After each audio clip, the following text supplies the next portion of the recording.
ভাইয়া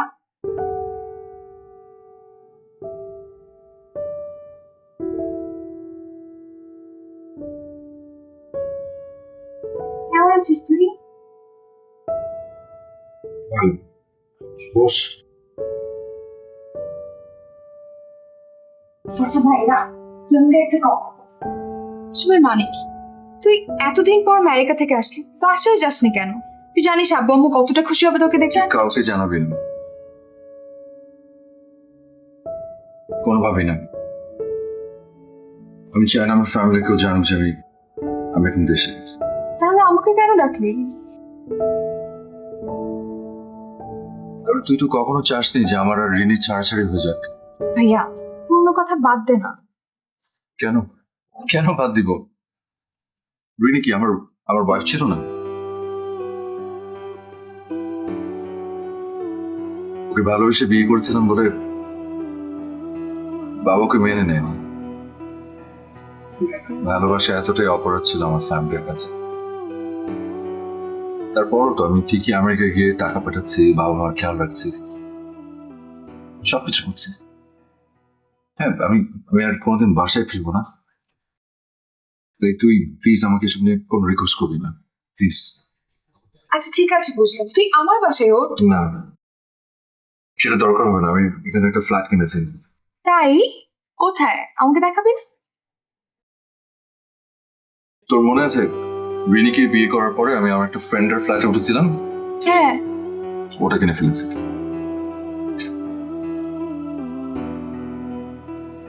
তুই এখনো এত ভালোবাসিস রিনিকে?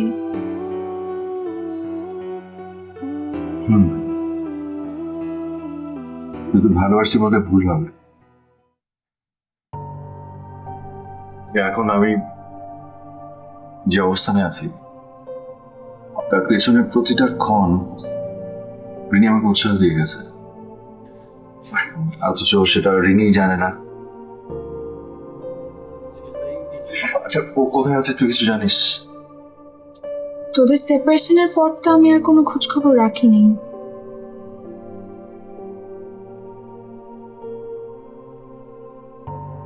It's okay, no problem. আমি ওকে খুঁজে বের করবো, তুই আমাকে হেল্প করবি, করবি না? নিশ্চয়ই করবো, কিন্তু তুই আগে আমাকে বল, তুই এরকম হঠাৎ করে সবাইকে কিছু না জেনে আমেরিকা কেন চলে গিয়েছিলি? শুনবি? হ্যাঁ বল। আচ্ছা চল। কোথায়? আয়।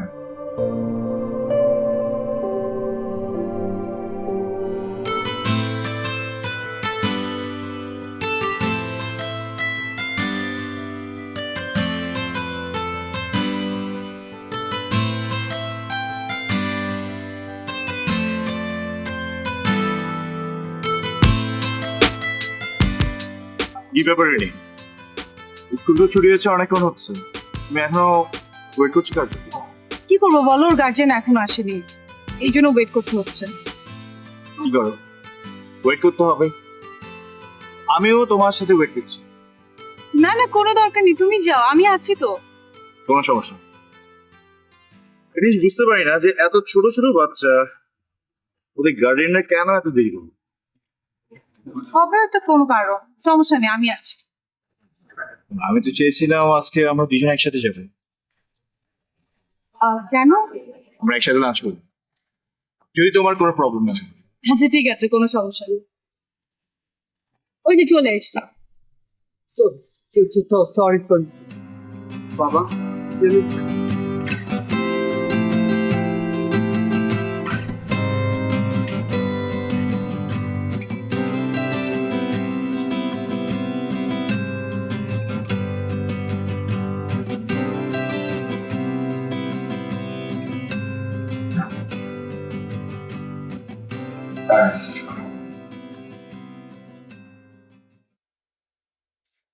বাহ ভাইয়া কি সুন্দর, কি খোলা না।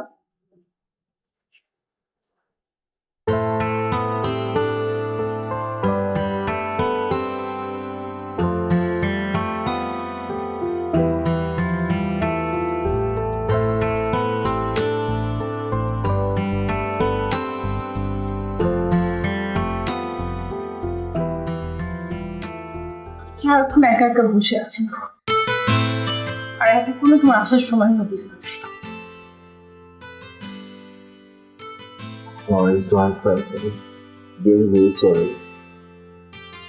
কখনো এরকম হবে না।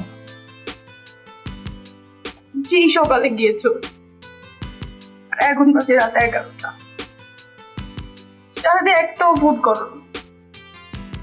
আর আমি এতবার ফোন করলাম, আমার লাইন কেটে দিলেন, কেটে দিয়ে মেসেজ দিলে can I call you letter.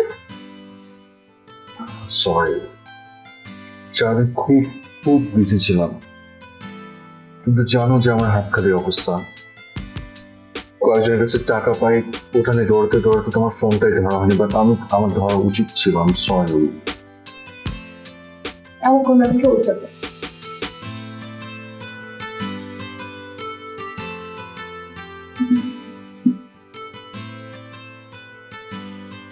তুমি আমাকে ছেড়ে চলে যাবে? কোথায় যাবে? তোমাকে বিয়ে করার পর তো বাবা মা একরকম ত্যায্যই করে দিয়েছে। বাবা নাকি বলেছে রিনি আমার মেয়ে না। কোথায় যাবো আর? যেদিকে দু চুলছে সেদিকে চলে যাবো। সব ঠিক হয়ে যাবে। আমি মার সাথে কথা বলেছি, বাবা মেনে নিলে আমি তোমাকে নিয়ে আমাদের বাড়িতে চলে যাবো। জাস্ট কয়েকটা দিন, তখন আর এরকম লাগবে না, এরকম একা একা থাকবে না, তুমি বোর হবে না। তুমি আমাকে ছেড়ে কোনদিন যাবে না তো? না, আমি কোনোদিন তোমাকে ছেড়ে যাব না। তুমি ছাড়া কিন্তু আমার কেউ নেই।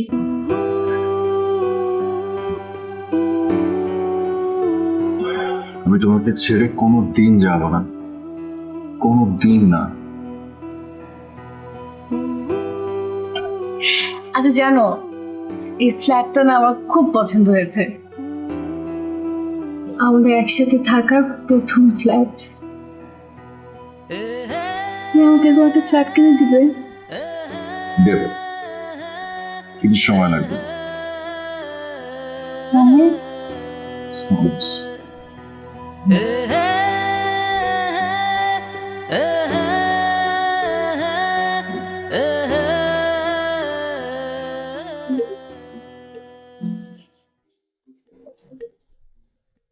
ফয়সাল, ফোনটা দাও না। ফোনটা ধরো।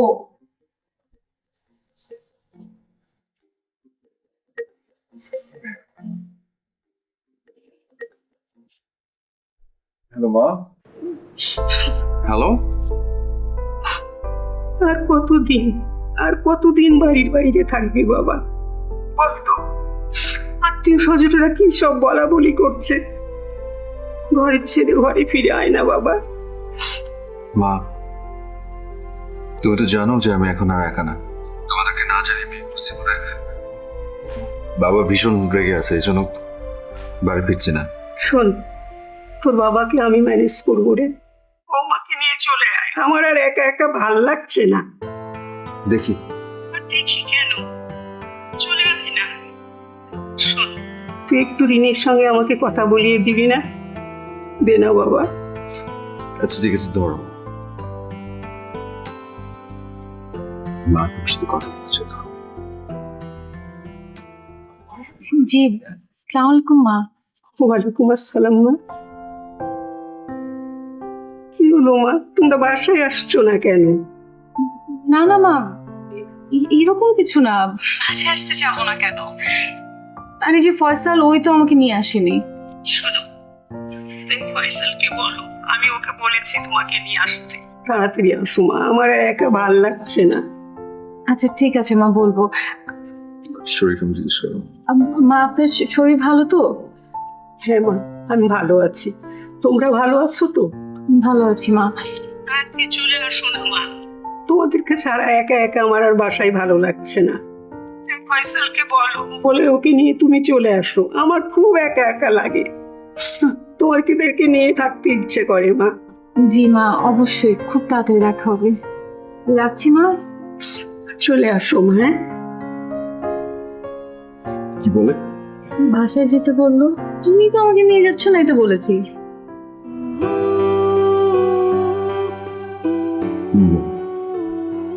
যদি বাবাকে ম্যানেজ করতে পারলে। হ্যাঁ,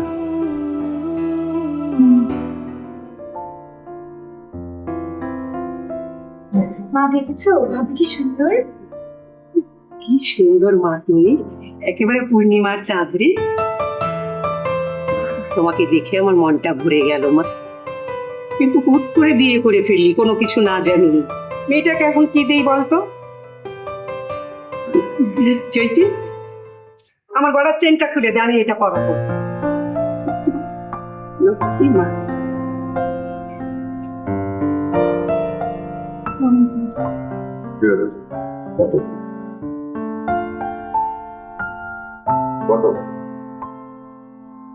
তোমরা দুজনে যখন দু পরিবারের অনুমতি ছাড়া বিয়ে করেই ফেলেছ,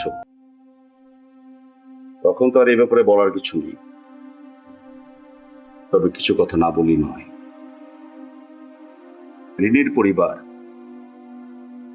যতদিন পর্যন্ত না তাদের সম্মতি আমাদের জানাবে, ততদিন আমরা আগ বাড়িয়ে তাদের সাথে যোগাযোগ করতে যাব না। আর আরেকটা কথা, তোমাদের বিয়ের যেহেতু কোনো অনুষ্ঠান হয়নি, সেহেতু তোমাদের দুজনে এখানে থাকা সোসাইটি ভালোভাবে নেবে না। আর আমাদের তো সোসাইটি নিয়ে থাকতে হবে, তাই নয় কি?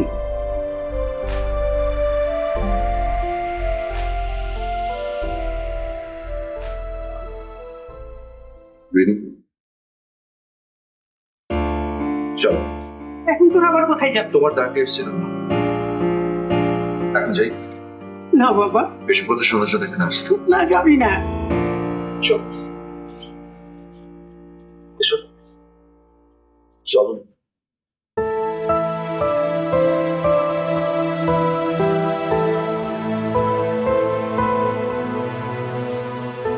দিলে তো ছেলে মেয়ে দুটাকে তাড়িয়ে শান্তি হলো।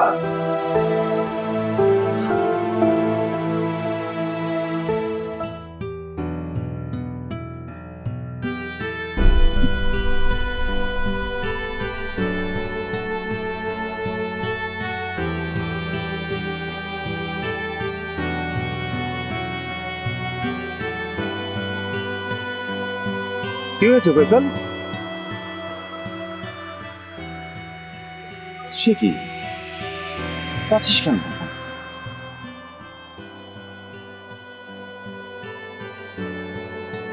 আমার ব্লাডে ক্যান্সার ধরা পড়েছে, এই রিপোর্টটাই বলছে। আমি কি করবো বলতো? আমি রিনিকে কি বলবো? তুই একদমই চিন্তা করবি না, একদমই না।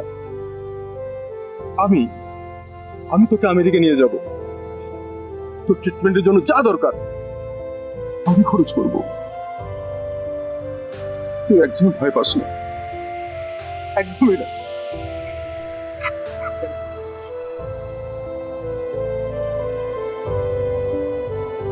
সব ঠিক হয়ে যাবে।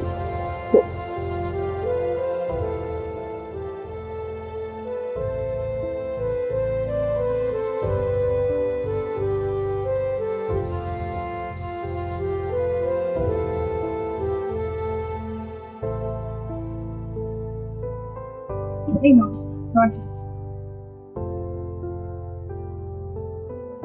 চা।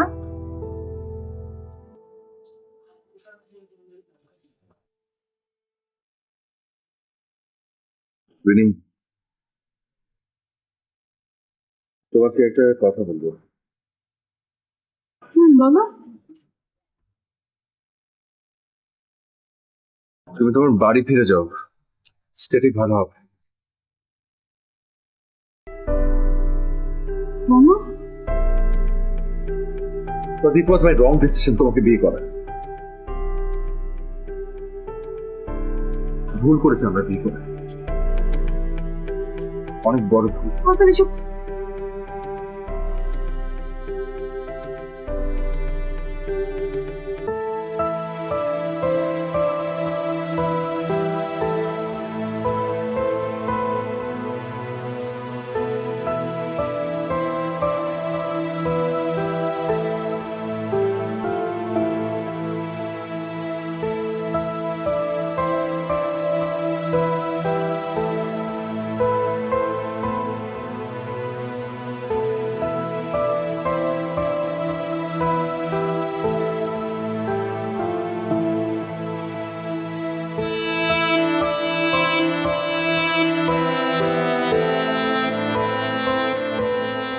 আমি চেয়েছি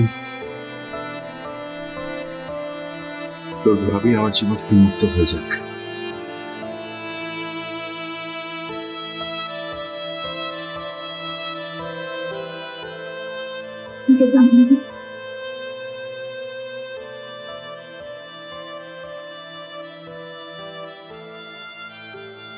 অনেক দেরি হয়ে গেছে রে, অনেক দেরি হয়ে গেছে।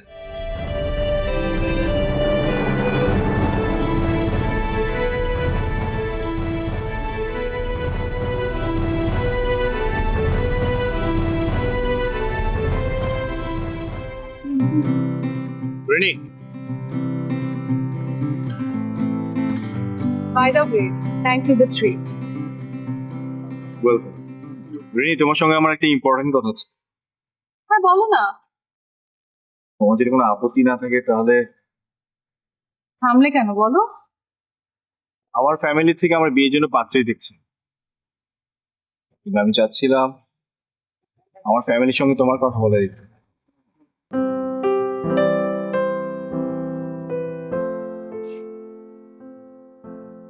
জামান, আমরা তো অনেক ভালো বন্ধু। আরে এটা সত্যি যে তুমি আমার জন্য অনেক করেছো, আর সবাই জানে যে আমার ডিভোর্স হয়ে গেছে ফয়সালের সঙ্গে। তুমি তো জানো আমার ফয়সালের সঙ্গে এখনো ডিভোর্স হয়নি। রিনি, 5 বছর তোমার হাজবেন্ডের সাথে কোনো যোগাযোগ নেই। তোমার কি মনে হয় সে ফিরে আসবে? কখনোই না। আমার মনে হয় কি জানো, সে আরেকটা বিয়ে করে ফেলেছে। He is settled down now. তুমি একটা কাজ করতে পারো, তুমি ওনার বাসায় একটা ডিভোর্স লেটার পাঠাতে পারো, দেখো কোনো রেসপন্স পাবো কিনা। যদি কোনো রেসপন্স আসে তাহলে আমি কথা দিচ্ছি তোমার জীবন থেকে আমি সরে দাঁড়াবো। আর একটা সময় পর যদি রেসপন্স না আসে তাহলে রিনি, আমার জীবনে আমি তোমাকে চাই, তখন না করতে পারবো না। আমি আসি।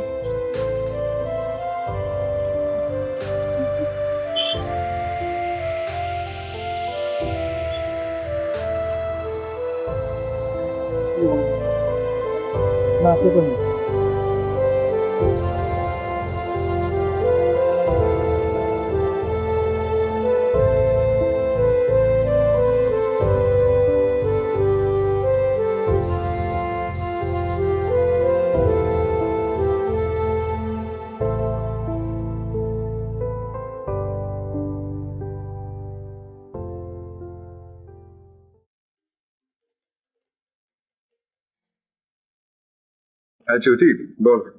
হ্যালো ভাইয়া, আমি ভাবিকে খুঁজে পেয়েছি। মানে বলছিস তুই? কিভাবে, কেমন করে খুঁজে পেলি? ওসব অনেক কথা, আগে তোকে ইম্পর্টেন্ট ইনফরমেশন গুলি বলি। ভাবি এখন উত্তরায় বাচ্চাদের স্কুলের টিচার, একাই থাকে, স্কুলের পাশেই একটা বাসা নিয়েছে। ইনফ্যাক্ট তুই ভাবিকে ছেড়ে যাওয়ার পর ভাবি আর বাড়ি ফিরে যায়নি। আচ্ছা ঠিক আছে, আমি তাহলে সকালে যাবো। Thank you so much. Thank you. তুই কোনো টেনশন করিস না, আমি দেখতেছি। Thank you.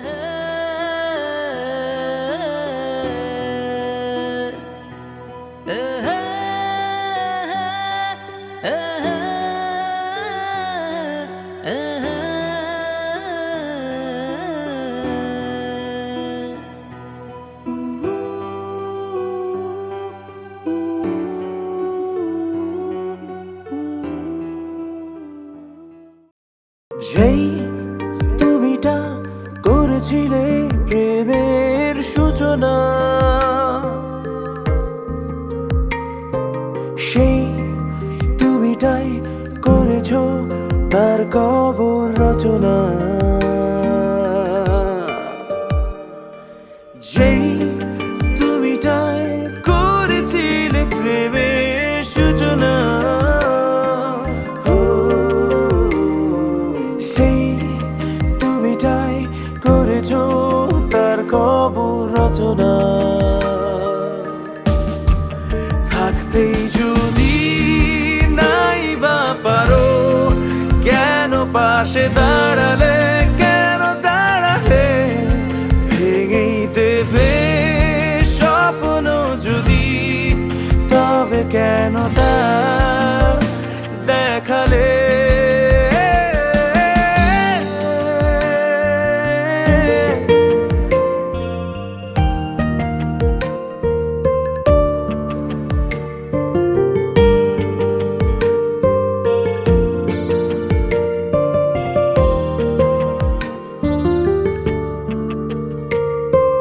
নিজেকেই ভেবেছ শুধু শুধু স্বার্থপরের মতো, তোমারই অভাব করেছে ক্ষত বিক্ষত। নিজেকেই ভেবেছ শুধু শুধু স্বার্থপরের মতো,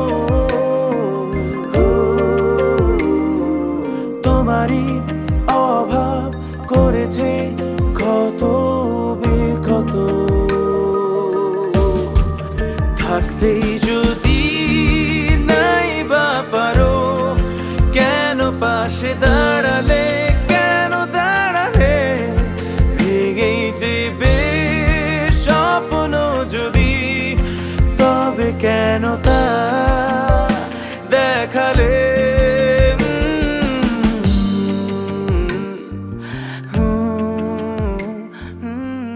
ভাইয়া তুই কিন্তু আর কতদিন থেকে গেলেই পারতি। পাগল, টিকিট কনফার্ম হয়ে গেছে, আজকে রাতে 3টার সময় ফ্লাইট, আর তুই এখন বলছিস থেকে গেল পারতি।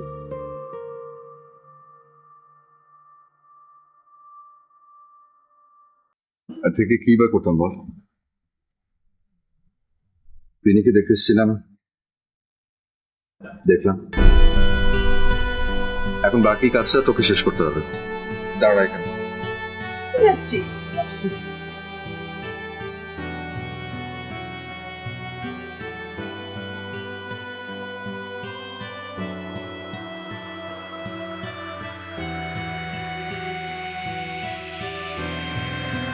আমি চলে যাওয়ার পর তুই এটা রিনির হাতে দিবি, ওকে? এটা কি? এই ফ্ল্যাটের দলিল। আমি ফ্ল্যাটটা রিনির নামে লিখে দিয়েছি।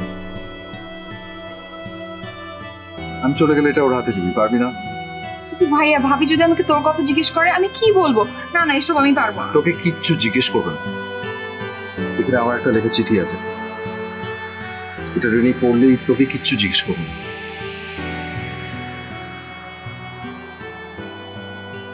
কিন্তু তুই আসবি কবে? জানি না, আর না আসতে পারলে আমার জন্য ভালো। আচ্ছা ভাইয়া তুই আমাকে বলবি এসবের মানে কি? আমরা এত কষ্ট করে ভাবিকে খুঁজে বের করলাম, আর তুই না দেখা করলি না কথা বললি। মানে এটা কিছু হলো?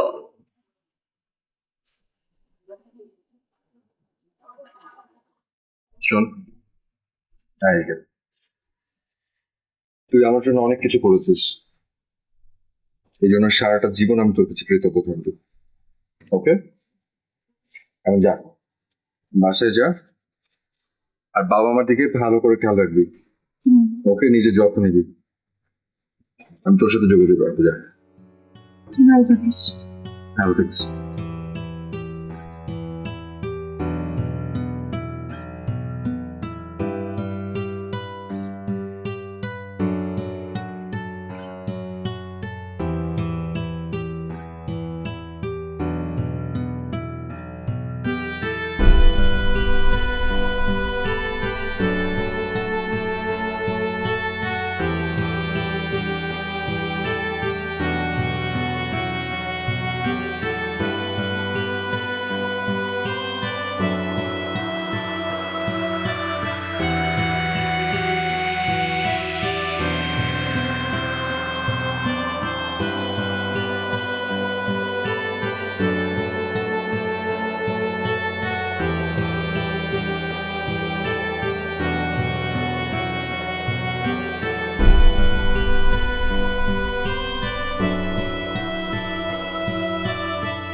চৈতি আমাকে সবকিছু বলে দিয়েছে।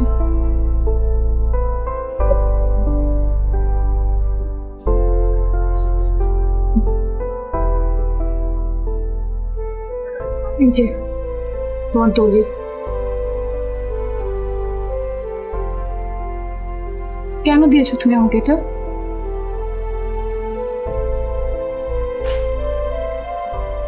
আমার 5 বছরের সব কষ্ট ভুলে যাওয়ার জন্য? তুমি পারবে আবার 5 বছরের একাকিত্ব ভুলে দিতে, মুছে দিতে? কি করে পারলে বলো তো আমাকে একা রেখে আমেরিকা চলে যেতে? কি করে পারলে? তুমি একবারও ভাবলে না আমি কি নিয়ে বেঁচে থাকবো, কিভাবে বেঁচে থাকবো, কাকে নিয়ে বেঁচে থাকবো, কি করে আমি আমার পরিবারের কাছে মুখ দেখাবো? আমি তোমাকে বলেছিলাম ফয়সাল,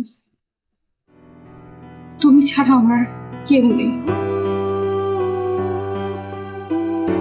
আমি আমার ফ্যামিলির এগেনস্টে গিয়ে তোমার হাত ধরে চলে এসেছিলাম, তোমাকে বিয়ে করেছিলাম। কি সুখ পেলে তুমি আমাকে ফেলে রেখে গেলে? আর এখন 5 বছর পর এই ফ্ল্যাটের দলিল দিয়ে তুমি আমার সব কষ্ট ভুলে দিবে? পারবে? যে ফ্ল্যাটে কি আছে? প্রাণ আছে, হৃদয় আছে, ভালোবাসতে পারে। কেন করলে তুমি এটা?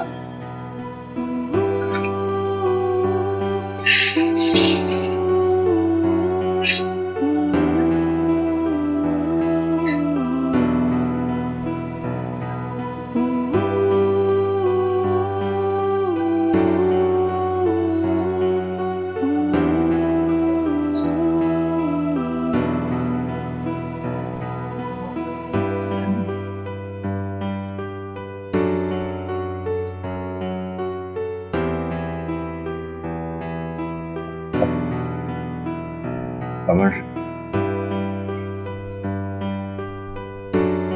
ক্যান্সার ধরা পড়েছিল রিনি। মুন্না আমাকে বিদেশে নিয়ে গেছিল, আমার সমস্ত চিকিৎসার ব্যবস্থা করেছিল। বিশ্বাস করো, আমি যে আবার কোনোদিন বেঁচে ফিরে আসবো আমি না ভাবিনি। আমি যে কোনোদিন আবার সুস্থ হয়ে ফিরে আসবো আমি ভাবিনি রিনি। আমি তো মুক্ত করতে চেয়েছিলাম তোমাকে আমার জীবন থেকে, চেয়েছিলাম যে তুমি ভালো থাকো। কিন্তু আমার ভুল হয়েছে। আমি সরি, আমাকে ক্ষমা করে দিও, আমাকে ক্ষমা করে দিও প্লিজ। চৈতি আমাকে সবকিছু বলেছে।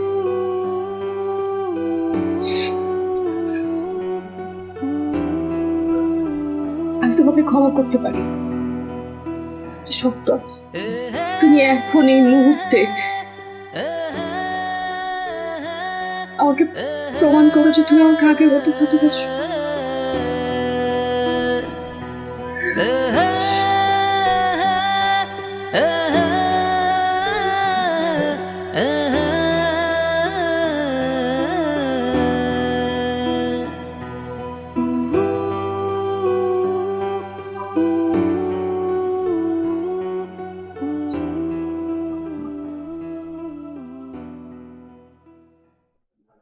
আমি তোমাকে ছেড়ে কোনদিন যাবো না। কোনদিন যাবো না। নিজেকে ভেবেছ শুধু শুধু স্বার্থপরের মতো